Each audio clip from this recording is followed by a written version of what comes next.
রাজনৈতিক দলগুলোর সাথে আলাপ আলোচনা করেই জুলাই বিপ্লবের ঘোষণাপত্র তৈরি করা হবে বলে জানিয়েছেন প্রধান উপদেষ্টার প্রেস সচিব শফিকুল আলম।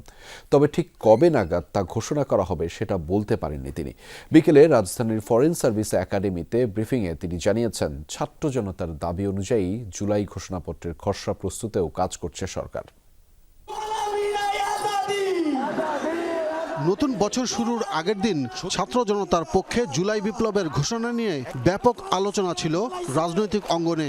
শেষ পর্যন্ত সরকারিভাবেই সে ঘোষণা আসবে এমন আশ্বাসে 15 দিনের আলটিমেটাম দিয়েছিল বৈষম্য বিরোধী ছাত্র জনতা। জানুয়ারির মধ্যে আমাদের এই জুলাই গণঅভ্যুত্থানের ঘোষণাপত্র জারি করতে হবে। তো আমরা সেই লক্ষ্যে কাজ করে নতুন বছরেরও 5 দিন পেরিয়ে গেছে, এখনো সুনির্দিষ্ট দিনক্ষণ বলতে না পারলেও প্রধান উপদেষ্টার প্রেস সচিব জানালেন ঘোষণার জন্য আরো সময় লাগবে। জুলাই ঘোষণাপত্র নিয়ে আমরা বেশ কিছু ফোন কল পেয়েছি, যেটা কতদূর, এটা ডেভেলপমেন্ট কি, আমরা শুধুমাত্র এটা বলতে পারি এটা নিয়ে কথাবার্তা হচ্ছে এবং এটা নিয়ে সামনে পলিটিক্যাল পার্টিগুলোর সাথেও কথাবার্তা হবে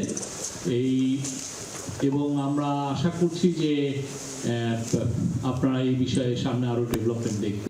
প্রশ্নের উত্তরে তিনি জানান, শেখ হাসিনাকে ফিরিয়ে আনাটা সরকারের অন্যতম অগ্রাধিকার। এটা আমাদের টপ প্রায়োরিটি, তাকে ফিরিয়ে এনে আইনের সম্মুখীন করা, বিচারের সম্মুখীন করা, এটা আমাদের একটা দায়। হাসিনা আপনি জানেন যে তার বাবার খুনিদেরকে পার্সু করে অনেক জায়গা থেকে নিয়ে এসে এখানে বিচার করেছেন।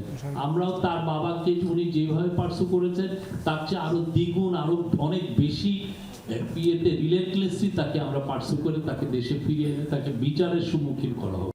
এছাড়াও চাঞ্চল্যকর হিসেবে আলোচিত সাংবাদিক সাগরিনী হত্যা মামলারও বেশ অগ্রগতি হয়েছে বলে জানান প্রেস সচিব শফিকুল আলম।